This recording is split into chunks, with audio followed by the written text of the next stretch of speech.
Hey everyone, welcome back for another deep dive. Today we're looking at something that might seem pretty basic at first glance. We're talking about drinking water, but not just the in and out kind of hydration. Sure. We're going deeper into this whole idea of mindful water drinking. I've got some fascinating material in front of me that a listener sent over, and I have to say I was really intrigued by some of the stuff in here. Yeah, it's easy to overlook the simple things, right? But like you said, we're going beyond just basic hydration here. This is about bringing awareness and intention to something we do every day. And that shift in perspective can have some pretty surprising effects on our well-being. Yeah, absolutely. Yeah. One of the things that jumped out at me in the material was this idea of comparing water cleansing the body to like cleansing the mind. Can you talk a little bit more about that connection? For sure. I mean, think about what happens when we're dehydrated, right? We get headaches, we feel sluggish, sometimes even foggy-headed. It's like our whole system is kind of out of whack. And that physical discomfort, it doesn't just stay physical, it spills over into our mental and emotional state too. Yeah. So you're saying like that feeling of being physically parched can actually make us feel kind of mentally and emotionally drained as well. Exactly. It's all connected. When we're dehydrated, our bodies are basically sending us a stress signal. And that stress, it can manifest in so many ways: irritability, anxiety, difficulty focusing, you name it. It's like our inner landscape is reflecting that dryness. That makes a lot of sense. Yeah. And on the flip side, when we're properly hydrated, it's like we're creating a smoother, more balanced internal environment, right? Yeah, it's like we're giving our whole system the resources it needs to function optimally. Our thoughts flow more easily, we can handle stress better, and our mood tends to be more stable. It's like we're creating the ideal conditions for inner peace and clarity.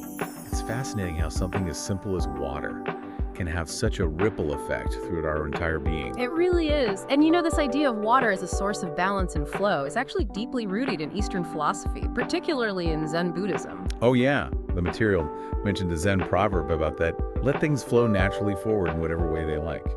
Something like that. Exactly. And when you think about it, water embodies that principle perfectly. It's adaptable. It goes around obstacles. It doesn't resist. It just keeps flowing. And in a way, that's a beautiful metaphor for how we can approach life's challenges too. I love that. It reminds me of that Bruce Lee quote, "Be like water, my friend." Yes. It's all about cultivating that same sense of fluidity and non-resistance in ourselves.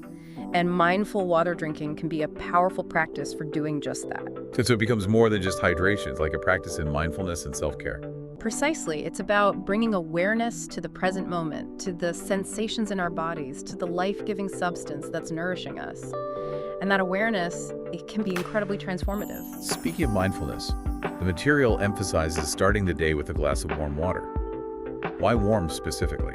There are a few reasons for that. On a physiological level, warm water is gentler on the digestive system first thing in the morning. It helps to wake things up gradually and get everything moving smoothly. It's like a gentle internal wake-up call. Exactly. It's like we're giving our digestive system a nice warm hug to start the day. And a lot of traditional healing systems believe that warm water helps to activate and balance the body's energy flow too. Interesting. I've always been a cold water person in the morning. I feel like it wakes me up better. Right. But I'm definitely curious to try incorporating warm water and see how it feels. I encourage you to experiment and see what works best for you. Everyone is different, and there's no one-size-fits-all approach. The key is to pay attention to how your body responds and find what feels most nourishing for you. That makes sense. And something I've noticed is that when I'm dehydrated, I tend to get really foggy-headed and have trouble focusing. Is there a connection between hydration and cognitive function? Oh, absolutely. Our brains are about 80% water, so it makes perfect sense that dehydration would affect their ability to function properly. Think about it, when we're dehydrated, our brain cells actually shrink a little bit, which can slow down communication between them and make it harder to think clearly. Wow, I had no idea it was that impactful. So even mild dehydration could be affecting our decision-making and problem-solving abilities. Precisely. And on the flip side, staying well hydrated supports mental clarity, focus, and even creativity. It's like giving your brain the premium fuel it needs to perform at its best. That's so important, especially in today's world where we're constantly bombarded with information and expected to be on top of our game mentally. Absolutely. And it's a reminder that something as simple as drinking enough water can make a huge difference in our ability to thrive in all areas of our lives. The material also mentioned drinking water before meals, which is something I've heard before, but honestly never really put into practice. What's the benefit of that? Well, on a practical level, it can help regulate appetite. Sometimes we mistake thirst for hunger, And by prehydrating, we can make sure we're actually eating because we need fuel, not just because we're thirsty. That's a good point. I know I've definitely fallen into that trap before, thinking I was hungry, when really I was just dehydrated. It happens. And drinking water before meals can also aid digestion. It helps to prepare the digestive system for the incoming food and can even prevent indigestion and bloating. So it's like giving our digestive system a head start. Exactly. And from a mindfulness perspective, it's another opportunity to pause and check in with ourselves before we eat. Taking a moment to drink a glass of water before a meal can help us shift out of autopilot and into a more mindful state. It's like a little ritual to signal that we're about to nourish our bodies. Precisely. And it sets a more intentional tone for the whole meal. We're more likely to savor our food, eat slowly, and really appreciate the nourishment we're receiving. So it's not just about what we eat, but how we eat and even how we prepare ourselves for that experience. Exactly. It's about bringing awareness to all aspects of our relationship with food, and mindful hydration plays a key role in that. I'm really starting to see how something as simple as drinking water can be woven into a larger tapestry of self-care and well-being. It's about those small, intentional acts that, when practiced consistently, can have a ripple effect on our physical, mental, and emotional health. Absolutely. And the more we can bring awareness to these everyday rituals, the more we empower ourselves to take control of our well-being and create a life that feels vibrant and nourishing from the inside out. I love that. And, the material also had a lot to say about the connection between mindful water drinking and emotional well-being. We've touched on this a bit already, but can you go a little deeper into that? Sure. So we talked about how dehydration can exacerbate negative emotions like stress, irritability, and anxiety. But on a deeper level, the act of mindfully hydrating can actually help to calm and soothe our nervous systems. Really? How does that work? Well, think about what happens when we're stressed or anxious. Our bodies go into that fight or flight mode, right? Our heart rate increases, our breathing gets shallow, and our muscles tense up. Yeah, it's like our whole system is on high alert, ready to react to a threat. Exactly.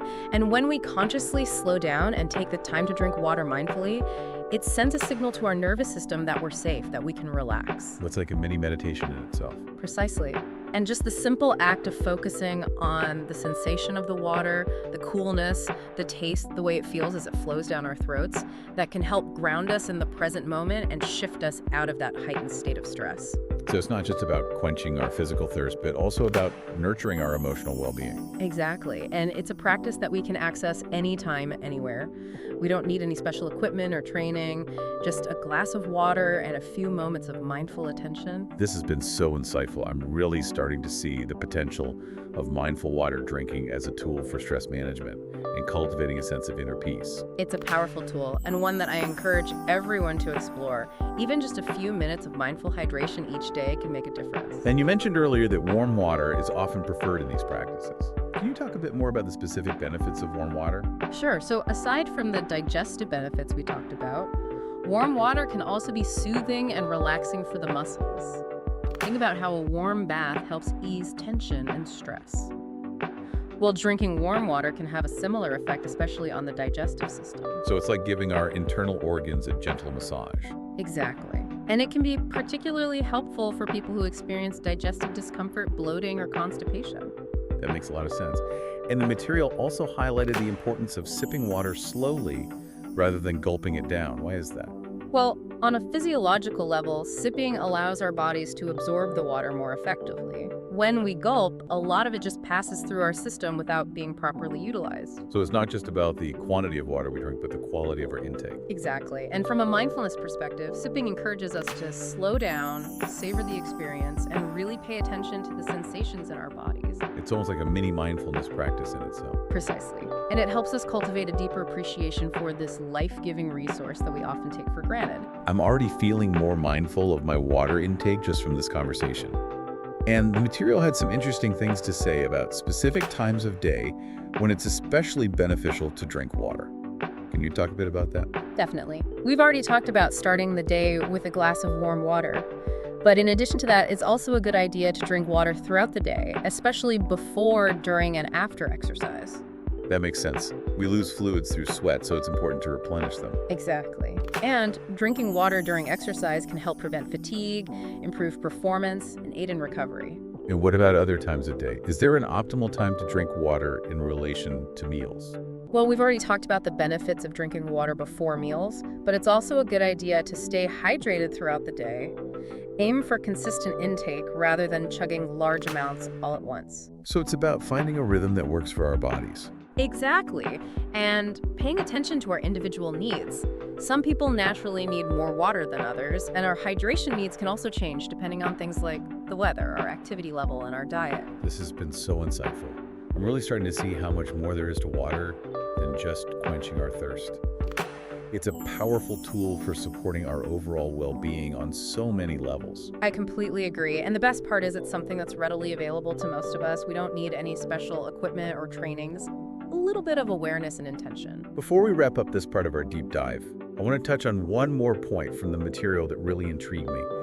It's this idea that our relationship with water can actually reflect our approach to life in general. That's a fascinating observation. What do you mean by that? Well, I was thinking about how water is so adaptable. It flows around obstacles, it finds a way. And I was wondering if the way we approach drinking water, whether we gulp it down mindlessly or savor each sip, might say something about how we approach challenges and transitions in our own lives. That's such an insightful connection. It makes me think about how some people tend to resist change and try to control every aspect of their lives, while others are more willing to go with the flow and adapt to whatever comes their way. And maybe our water habits reflect those tendencies. It's certainly possible. It's something to ponder. Do we approach drinking water with a sense of appreciation and mindfulness? Or do we treat it as a chore, something to be rushed through? That's a great question for our listeners to consider. What do your water habits reveal about your approach to life's challenges? It's a thought-provoking question, and one that I encourage everyone to explore. Because ultimately, the way we approach even the simplest acts, like drinking water, can reveal a lot about our underlying beliefs and patterns. This has been such a rich and insightful conversation. I'm feeling so inspired to bring more mindfulness to my own water intake and to explore this connection between hydration and well-being even further. I'm so glad to hear that, and I hope our listeners are feeling inspired as well, because even small changes like sipping water with intention can have a profound impact on our overall well-being. It's amazing how we can find these little moments of mindfulness, like hidden gems in our everyday routines. I know, right? And speaking of those hidden gems, the source material also talked about water as a symbol of renewal and growth, which really got me thinking. It is a powerful image, isn't it? Think about how water nourishes plants, helps them to thrive and flourish. In a way, it's doing the same thing for us internally, cleansing us, revitalizing us, helping us to grow. It's like every sip is a tiny act of self-care, a way of replenishing ourselves from the inside out. Exactly. And it's a reminder that we have the power to choose how we nourish ourselves both physically and emotionally. Speaking of nourishment, something else that stood out to me in the material was the emphasis on the quality of the water we drink. It said that not all water is created equal, and I'm curious to hear your thoughts on that. Yeah, that definitely piqued my interest too. Yeah. So what should we be looking for in terms of water quality? Well, ideally, we want water that's free from contaminants, like chlorine, heavy metals, pesticides, things like that. Filtered water is a good option. And there are also certain types of bottled water that meet high purity standards. But it's always good to do your research and choose brands that you trust. And I know some people are really into spring water. They say it has a different taste and even like energetic properties. Have you heard about that? I have. And while there may not be a ton of scientific evidence to back up those claims, I do think there's something to be said for the experience of drinking water that comes from a natural source. There's a certain freshness and vitality to it that you don't always get with tap water, even filtered tap water. Right. It's like the difference between eating a tomato fresh off the vine versus one that's been sitting in the grocery store for a week. Exactly. There's a connection to the source, a sense of aliveness that can enhance the whole experience. So it's not just about hydration. It's about choosing water that nourishes us on multiple levels. Precisely. It's another way of bringing intentionality to the act of drinking water. We're not just mindlessly consuming, we're making choices that support our well-being and align with our values. I'm starting to see how much depth there is to something we often take for granted. It's like we're uncovering a whole new dimension to this simple act of drinking water. It is a journey of discovery, isn't it? And it's a reminder that even the most mundane aspects of our lives can hold hidden wisdom and potential for transformation if we're open to it. I love that. Yeah. And you know, one thing that really struck me in the material was this comparison of mindful water drinking to a spiritual practice. That's a beautiful analogy. How do you see that connection? Well, I was thinking about how many spiritual traditions emphasize the importance of ritual and ceremony. And in a way, mindful water drinking can become its own kind of ritual. The way we prepare the water, the intention we bring to the act of drinking, the gratitude we feel for this life-giving resource, it all feels very sacred and intentional. I completely agree. It's about elevating the ordinary to the extraordinary, finding the sacred in the everyday. Yeah. And the material even talked about how Buddhist monks drink water before meals as a way to cultivate awareness and gratitude. It's a beautiful practice. It's a way of pausing, of connecting to the present moment, of acknowledging the nourishment we're about to receive. And it sets a more mindful tone for the whole experience of eating. It's like a mini meditation before each meal, which actually reminds me of the Japanese tea ceremony, which is so steeped in ritual and mindfulness. That's a wonderful connection. The tea ceremony is all about slowing down, appreciating the beauty of simplicity, and honoring the present moment. And in a way, mindful water drinking can evoke some of those same qualities. It's about bringing a sense of reverence to even the simplest acts. Yeah, And recognizing that those acts can have a ripple effect throughout our lives. precisely. That reverence, that mindfulness can ripple out into other areas of our lives, making us more present, more aware, more grateful in everything we do. It's like we're tapping into a deeper source of well-being, a wellspring of peace and vitality that's always available to us, if we know where to look. Beautifully said. And it's a reminder that true nourishment comes not just from the food and drink we consume, but from the awareness and intention we bring to every aspect of our lives. I'm so grateful for this conversation. It's really opened my eyes to the transformative potential of something as simple as drinking water. It's like we've been taking it for granted all along. I know, right?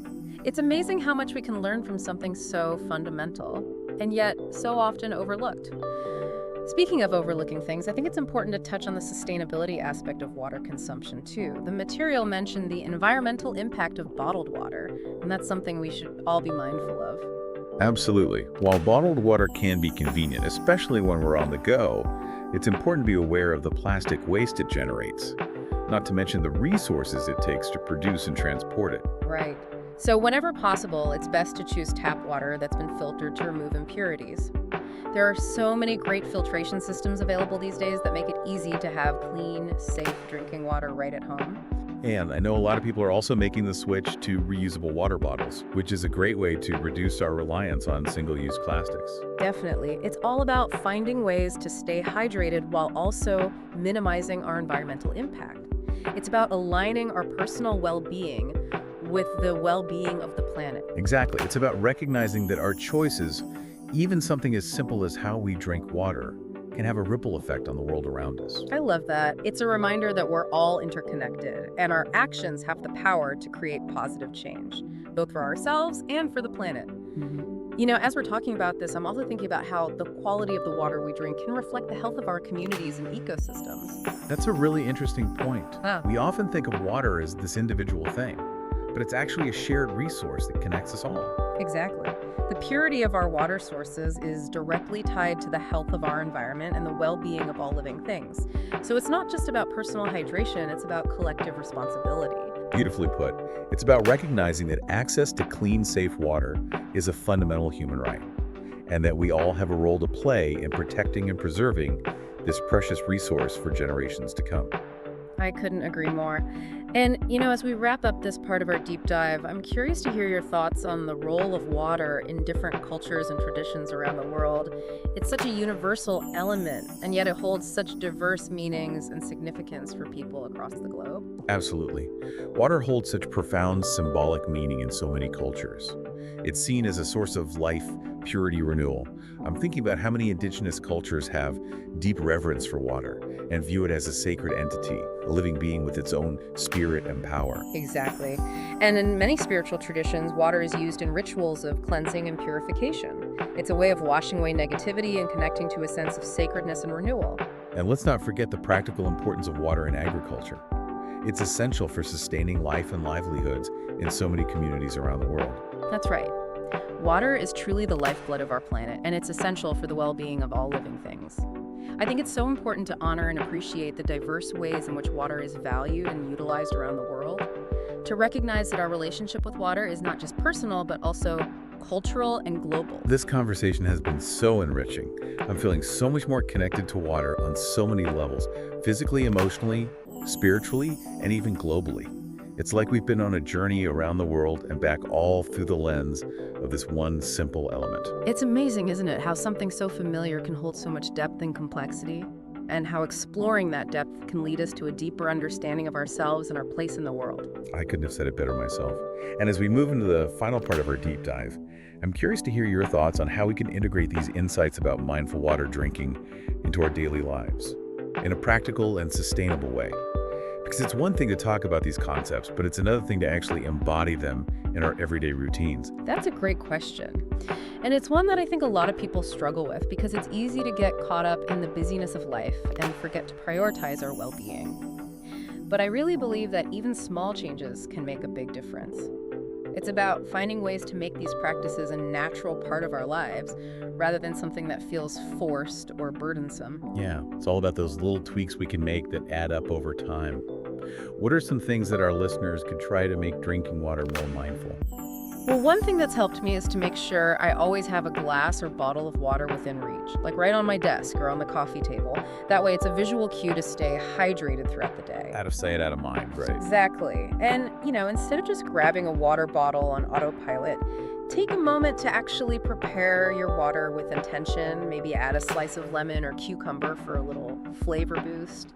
Or even just pause for a second and appreciate the clarity of the water before you take a sip. I like that. It's like turning something we usually do without thinking into a more mindful experience. Exactly. And you can even incorporate affirmations or intentions into your water drinking. Like as you take a sip, you might silently say to yourself, I am nourishing my body and mind, or I am grateful for this life-giving resource. That's a really cool idea. It's like we're infusing the water with positive energy. Right. And something else that can be super helpful is setting reminders on your phone or computer to drink water throughout the day. It's so easy to get caught up in work or other activities and totally forget to stay hydrated. Oh, I know. I do that all the time. And if you're someone who struggles to drink enough water, try experimenting with different temperatures or flavors. Some people prefer their water ice cold, while others find warm or room temperature water more soothing. You can also add a splash of fruit juice or herbal tea to your water to give it a little extra something. It's all about making it enjoyable, right? Right, exactly. And another thing I found helpful is to connect drinking water to other activities that I enjoy. For example, I always have a glass of water next to me when I'm reading or meditating. I like that. It's like you're building a positive association with drinking water. Yeah, exactly. And over time, those little reminders and associations can help make mindful hydration a natural part of your routine. So it's not about forcing ourselves to drink a certain amount of water, but about cultivating a more mindful and intuitive relationship with our bodies and our hydration needs. Exactly. It's about tuning in and listening to what our bodies are telling us. And as we've been talking about throughout this whole deep dive, mindful water drinking is about so much more than just physical hydration. It's a gateway to greater awareness, a practice in self-care, and a way of connecting to the wisdom of our bodies and the natural world around us. It's about recognizing that even something as simple as water can be a source of profound nourishment and inspiration if we approach it with intention and awareness. Beautifully said. And as we wrap up, I just want to leave our listeners with a final thought to carry with them. What if we started seeing water not just as a physical necessity, but as a source of guidance and inspiration, as a reflection of our own potential for growth and transformation? That's an interesting thought. How do you mean? Well, think about the qualities of water. Its adaptability, its fluidity, its ability to cleanse and renew. Those are all qualities that we can cultivate within ourselves, too. Just like water can be our teacher, showing us how to be more resilient, more adaptable, more in flow with the rhythms of life. Exactly. And as we embody those qualities, we become more able to navigate the ups and downs of life with grace and ease. It's a beautiful reminder that even the simplest things can hold profound wisdom and potential for transformation. This has been such an enlightening conversation. I'm feeling so inspired to bring more mindfulness to my own water intake and to appreciate this precious resource on a whole new level. I'm so glad to hear that. It's been a joy to explore this topic with you, and I hope our listeners are feeling similarly inspired to dive deeper into their own relationship with water. And remember, listeners, we'd love to hear from you. Share your thoughts, your experiences with mindful water drinking, or any insights that came up for you during this deep dive. Until next time, happy hydrating.